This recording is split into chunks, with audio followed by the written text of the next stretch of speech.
07010637. Nah, di sini saya akan menjelaskan mengenai resume mata kuliah psikologi perkembangan. Yang pertama ada perkembangan kognitif dan perkembangan bahasa pada anak usia dini, yaitu pada umur 0 sampai 7 tahun.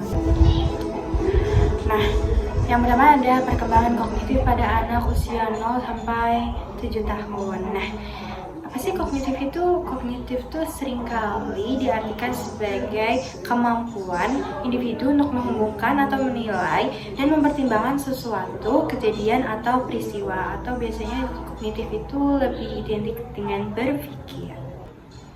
Nah, tahap-tahap perkembangan kognitif itu menurut Cian Piaget, yang pertama ada tahap sensori motor yang ada pada anak usia 0 sampai 2 tahun. Nah, tahap sensori motor ini merupakan aktivitas pengalaman di mana indera dan individu baru bisa melihat, merasa pengalaman tetapi belum bisa mengategorikan pengalaman itu sendiri, serta individu mulai belajar menangani objek nyata melalui skema sensori motor.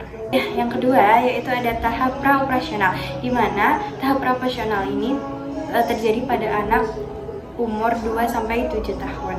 Tahap praoperasional itu apa ya?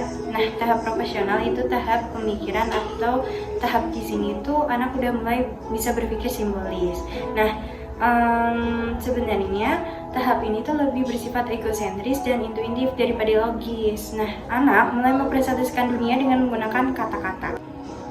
Nah, metode pengembangan kognitif pada anak itu sebenarnya banyak, cuman saya akan kasih contoh 3 aja ya. Yang pertama itu menggunakan balok kotak bangunan. Kalian tahu nggak sih permainan anak yang balok segitiga, ada persegi panjang, ada bulat, lingkaran yang disusun-susun nanti bisa jadi rumah, bisa jadi apapun itu bisa melatih motorik anak. Nah, yang kedua yaitu ada kotak huruf. Kotak huruf itu seperti yang di sini. Nah, ini tuh anak bisa kayak belajar tentang A, E, B, C, D, terus tentang angka 1, 2, 3, 4, 5, 6, 7, 8 dengan ini. Yang ketiga yaitu papan flanel. Papan flanel seperti yang di sini. Ini biasanya kan tekstur flanel itu kan bisa saling menempel satu sama lain kayaknya. Jadi kalau misalkan buat permainan kayak coba susun nama kamu di papan flanel. Nah, nanti dia mulai tuh ngambil huruf dia namanya, misal namanya Danu, bisa ngambil D, A, N, O gitu disusun di papan flanel, dan itu nggak akan jatuh karena flanel sama flanel tuh biasanya menyatu. Kita masuk ke perkembangan bahasa pada anak usia dini, dimana anak 0 sampai 7 tahun itu tuh baru mengenal bahasa yang fasih itu pada umur 5 tahun, dimana sosialisasinya sudah tinggi. Nah, menurut beberapa pendapat ahli itu bahasa merupakan kemampuan yang dibawa sejak lahir, tapi ada juga ahli yang mengemukakan bahwa bahasa itu ada setelah pengaruh faktor baik eksternal maupun internal dari sebuah individu.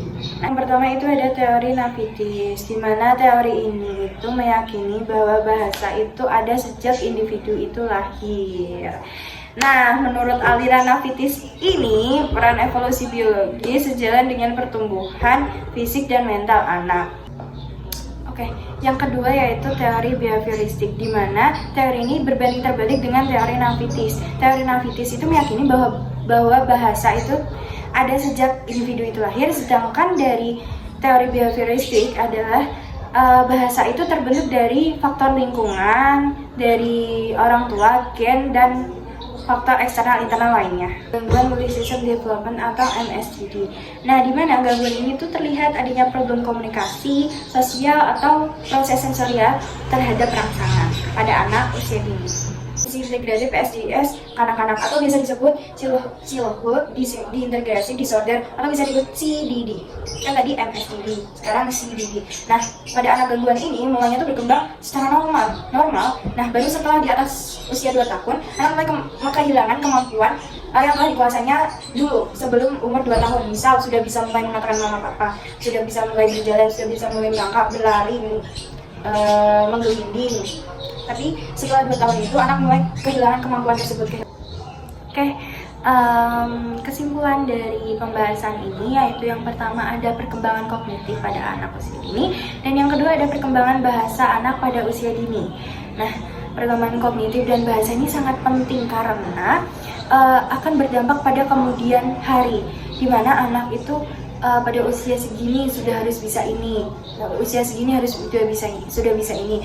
Kalau misalkan anak pada usia 2 tahun atau 1 tahun belum bisa mengatakan mama papa, kemungkinan mereka di video tersebut anak tersebut itu mengalami gangguan, yaitu gangguan CDD itu tadi yang telah saya jelaskan tadi.